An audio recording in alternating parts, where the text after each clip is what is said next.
Now, one of the things we can see that's happening to a lot of people is the awakening of the hearts of the ummah. Look at most of us in the West. We've become so detached from our religion. We've grown so far away from Allah subhanahu wa ta'ala.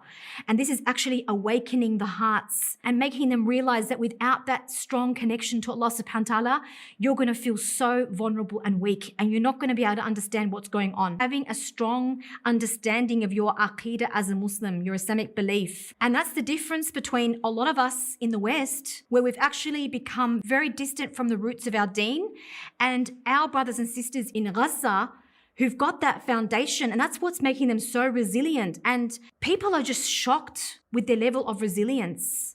But where's it coming from? It's coming from the strength of their iman, their connection to Allah, which a lot of us have lost. So yes, this is a massive trial, but we also have to understand that even though this is extremely traumatic and tragic, ultimately this is all still happening.